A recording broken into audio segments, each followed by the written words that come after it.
This is our second discussion on capital budgeting, and this is our 164th module of our course of financial management. इससे पिछले module में हमने बात की थी कि कैपिटल बजटिंग क्या होती है, कैपिटल बजटिंग क्यों इम्पोर्टेंट है, इसको कैसे किया जाता है. We discuss some of the basic things about capital budgeting, and in that module we talked about capital budgeting techniques. And we discussed that these are actually called the discounted cash flow methods. These techniques or discounted cash flow methods are actually applied to make a decision about accepting or rejecting a certain investment proposal or a certain project in which we want to put our money. We'll discuss again in more detail these techniques one by one with certain amounts, with figures in it.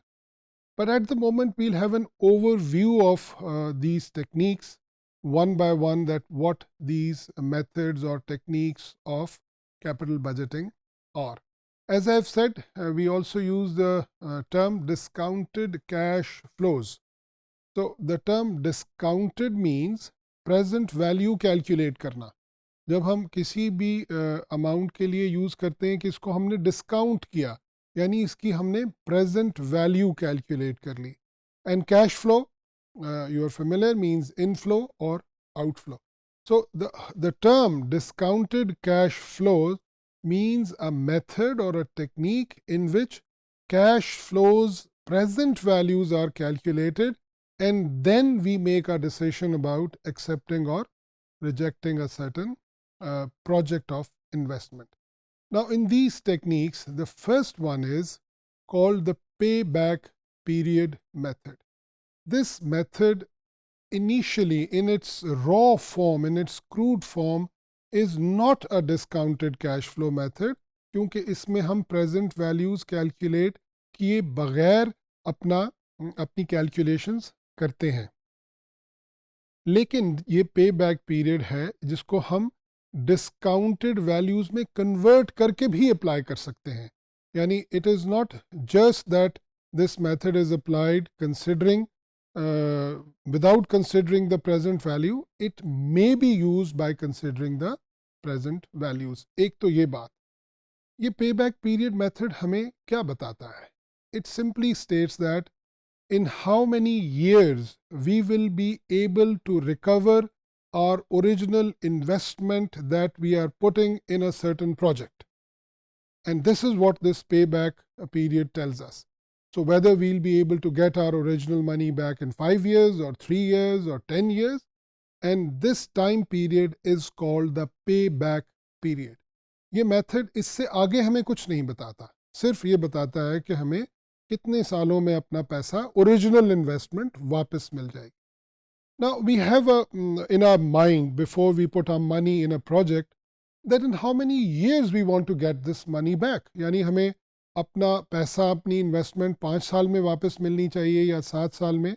तो वो एक हमारे पास bench mark मौजूद होता है, which is also taken from similar kind of businesses, कि अगर कोई और प्रोजेक्ट ऐसा लगा था तो उसमें कितने अरसे में हमारे पास पैसा वापस आया. So this is first method which is called the pay back period method. इसको हम आगे जब डिटेल में देखेंगे तो उसके प्रोज एंड कॉन्स को भी देखेंगे और उसकी कैलकुलेशंस को. The second one is the net present value method. Present value, we know that if there is a future amount and we discount it by applying the formula and calculating its present value, this is by subtracting the interest which is in that future value. तो उसके लिए हमने एक शुरू के modules में जब हमने टाइम वैल्यू ऑफ मनी की डिस्कशन की थी, अगर कोई चाहता है कि उसको देखे इसकी कैलकुलेशन को, तो वो उन अर्ली मॉड्यूल से जाके मदद ले सकता है कि हम प्रेजेंट वैल्यू कैसे निकालते हैं. तो उस प्रेजेंट वैल्यू की बेसिस के ऊपर हम ये मेथड अप्लाई करते हैं, and this is called the net present value method. Netting of means कि हमारे पास कैश आउटफ्लोज भी हैं और कैश इनफ्लोज भी हैं.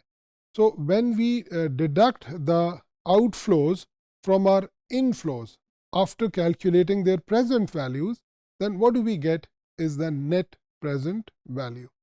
So this is the second method or the second technique of capital budgeting, and because in this method we do consider time value of money, we do consider their present value, so this is certainly a discounted cash flow method. Again, we'll discuss it in more detail and we'll compare and contrast this method with the other methods of capital budgeting too. But at the moment, let's move to the third method of capital budgeting, which is called internal rate of return method.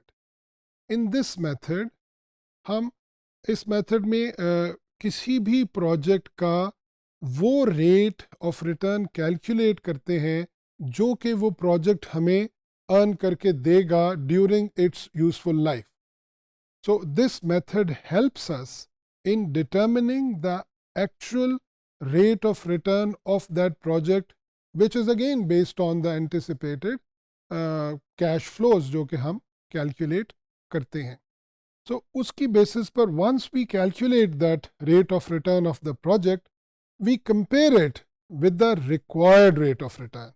यानी जब भी कोई businessman, जब भी कोई company किसी नए project में जाती है, तो उसके पास एक बेंचमार्क के तौर पर एक रेट ऑफ रिटर्न होता है, which is the opportunity cost. ये टर्म भी हम पहले पढ़ चुके हैं, यानी वो कितने परसेंट रेट उस प्रोजेक्ट से अर्न करना चाहता है.